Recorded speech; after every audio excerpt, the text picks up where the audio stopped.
पवन तनय संकट हरन मंगल मूर्ति रूप राम लसन सीता सहित हृदय बसो सुर भूप। श्री गुरु चरण सरोज रज निज मन मुकुरु सुधारे बरन हो रघुबर बिमल यस जो दायक फल चारे। बुद्धिहीन तनु जान के सुमिरो पवन कुमार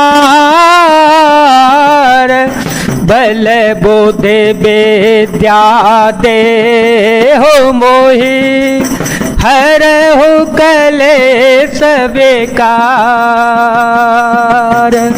निज पद नयन दिए मन राम पद कमल लीन परम दुखी भा पवन सुत देखी जानकी दीन। श्री जानकी जी नेत्रों को अपने चरणों में लगाए हुए हैं और नीचे की ओर देख रही हैं और मन श्री रामचंद्र जी के चरण कमलों में लीन है।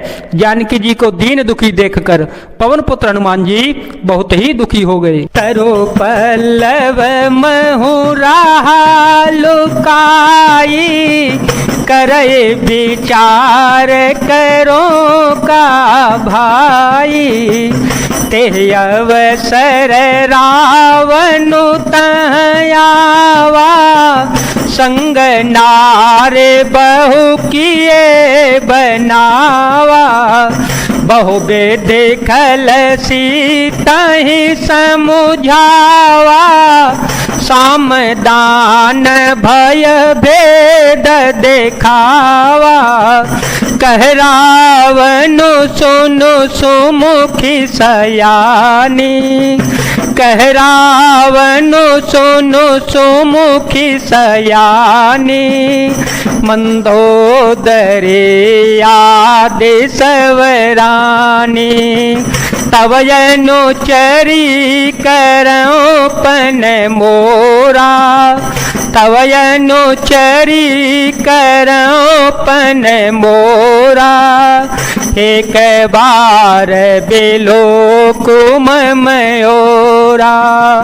तन धरियो कहति बैदेही सुमिरि अवधपति परम स्नेही। श्री हनुमान जी वृक्ष के पत्तों में छिप रहे और विचार करने लगे कि हे भाई क्या करूं, इनका दुख कैसे दूर करूं। उसी समय बहुत सी स्त्रियों को साथ लिए सज धज कर रावण वहां आ गया। उस दुष्ट ने सीता जी को बहुत प्रकार से समझाया, साम दान भय और भेद दिखलाया। रावण ने कहा, हे सुमुखी हे सयानी सुनो मंदोदरी, आज सब रानियों को मैं तुम्हारी दासी बना दूंगा। यह मेरा प्रण है, तुम एक बार मेरी ओर देखो तो सही। अपने परम स्नेही कौशलाधीश श्री रामचंद्र जी का स्मरण करके जानकी जी तिनके की आड़ करके पर्दा करके कहने लगी। सुनु दस मुख खद्योत पे कासा कबहू के नलिनी करई विकासा। असमन समझु कहती जानकी खल सो दे नहीं रघुबीर बान की। सठ सुने हरिया नहीं मोही सठ सुने हरिया नहीं मोही। अधम नील जला जनहि तो ही ये दशमुख सुन जुगनू के प्रकाश से कभी कमल नहीं खिल सकती है। जानकी जी फिर कहती हैं, तू अपने लिए भी ऐसा ही मन में समझ ले। रे दुष्ट, तुझे श्री राम जी के बाण की खबर नहीं है। रे पापी, तू मुझे सुनने में हर लाया है। रे दाधम निर्लज्ज, तुझे लज्जा भी नहीं आती। आप ही सुनी खद्यो सम राम ही भानो समान।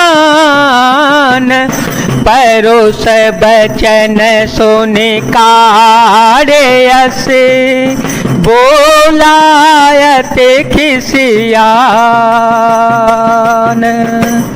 अपने को जुगनू के समान और श्री रामचंद्र जी को सूर्य के समान सुनकर और सीता जी के कठोर वचनों को सुनकर रावण तलवार निकालकर बड़े गुस्से में आकर बोला, सीता ते मम कृत अपमान। सीता ते मम कृत अपमान। कटिह हो तव सिर कठिन कृपाना। नाहित सपदि मानो मम बानी। नाहित सपदि मानो मम बानी। सुमुखे होते न जीवन हानि। अत स्वर्ग वर्ग सुख धरिय तुलाए अंग। तूलन ताहे सकल मिले जो सुख लव सतसंग। हे तात, स्वर्ग और मोक्ष के सब सुखों को तराजू के एक पलड़े में रखा जावे तो भी वे सब मिलकर दूसरे पलड़े पर रखे हुए उस सुख के बराबर नहीं हो सकते जो लव क्षण मात सत्संग से होता है। सब से नगर की जय सब काजा। हृदय राखे कौशलपुर राजा। गरल सुधारे पुकरहि मिताई। गोपद सिंधु अनल शीतलाई। गरुड़ सुमेरु रेणु समताही।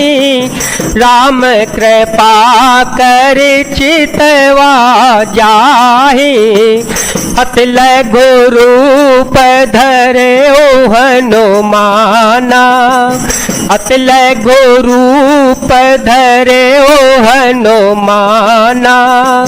बैठा नगर सो मेरे भगवाना।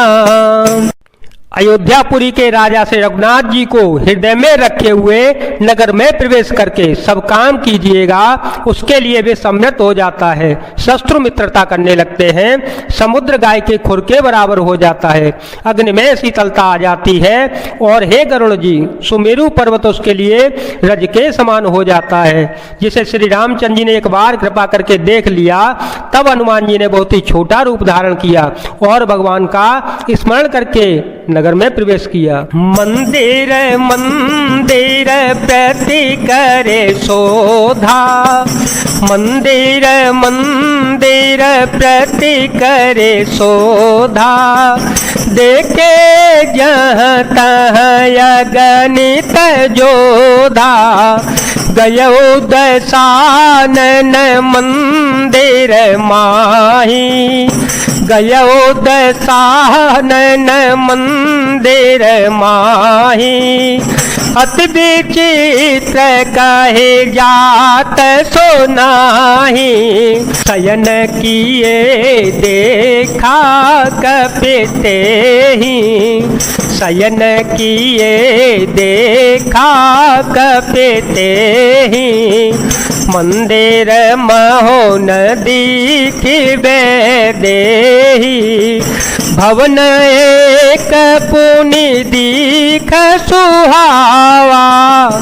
हर मंदिर तहाँ भिन्न बनावा। उन्होंने एक एक प्रत्येक महल की खोज की, जहां तहां असंख्य योद्धा देखे। फिर वे रावण के महल में गए। वह अत्यंत विचित्र था, जिसका वर्णन नहीं हो सकता। हनुमान जी ने उस रावण को शयन किए देखा, परंतु महल में जानकी जी को नहीं देखा। फिर एक सुंदर महल दिखाई दिया, वहां उसमें भगवान का एक अलग ही मंदिर बना हुआ था। रामायुध अंकित ग्रह शोभा बरनिन जाए, नव तुलसी का वृंद देखे हरस कपिराए। वह महल श्री राम जी के आयुध धनुष बाण के चिन्हों से अंकित था। उसकी शोभा वर्णन नहीं की जा सकती। वहां नवीन नवीन तुलसी के वृक्ष समूहों को देखकर कपिराज श्री हनुमान जी हर्षित हो गए।